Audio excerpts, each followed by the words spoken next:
ছাত্র শিবিরের ভাইদেরকে পিটিয়ে পিটিয়ে তাদেরকে হত্যা করা হয়েছে। এই দেশের মানুষ বলে যায় নাই 28 অক্টোবরের সেই রক্তাক্তের ইতিহাস। আওয়ামী লীগের ইতিহাস হচ্ছে মানুষকে পিটিয়ে মারার ইতিহাস, মানুষকে গুম করে খুন করে এরপর আনার ঘর তৈরি করে, এটা হচ্ছে আওয়ামী লীগের ইতিহাস।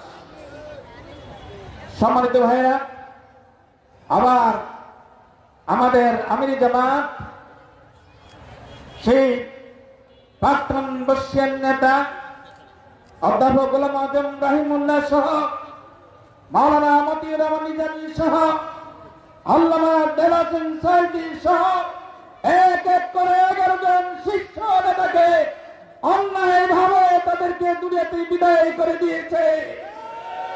আজকে আমরা দাবি করতে চাই প্রত্যেকটি হত্যাকাণ্ডের বিচার হতে হবে। আপনারা দেখেন কিনা?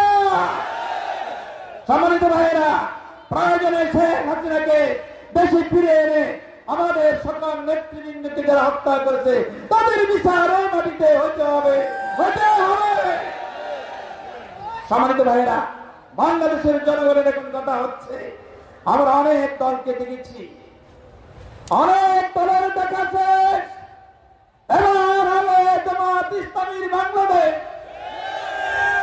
এবার হবে জামাত ইসলামীর বাংলাদেশ। এই জন্য ভাইয়েরা, তাহলে কি করতে হবে? একটি ঘোষণা স্লোগান হয়ে যাবে না। আজকে যে সকল কর্মী ভাইয়েরা আসছেন, আপনাদের সকল উপরে জিম্মাদারি। আল্লাহ রাব্বুল আলামিনের নির্ধারিত আয়াত রয়েছে, ওয়াতাসিমু বিহাবলিল্লাহি জামিআন ওয়া লা তাফারাকু। তোমরা সবাই মিলে আল্লাহর রশিকে, আল্লাহর দ্বীনকে শক্তভাবে মজবুতভাবে ধারণ করো, পরস্পর বিচ্ছিন্ন হয়ে না। এজন্য ভাইরা, আজকে আমাদের ঘরে ঘরে, পাড়ায় পাড়ায়, মহল্লায় মহল্লায়, গ্রাম টু গ্রাম, সকল জায়গায় সংগঠনকে মজবুত করতে হবে, সকল লোককে আমাদের সাথে যুক্ত করতে হবে। তাহলে অপশাসন দূর হয়ে যাবে, তাহলে ফ্যাসিবাদ সরকার আর কোনদিন কায়েম হবে না। সবাই রাজি আছেন? দায়িত্ব পালন করতে রাজি আছেন? এই জন্য আল্লাহ তাআলা বলছেন, আমান আহসানু কাওলাম মিম্মান দাআ ইলাল্লাহ ওয়া আমিলা সালিহান ওয়া ক্বালা ইন্নানি মিনাল মুসলিমিন। তার সাথে আর কার কথা উত্তম হতে পারে?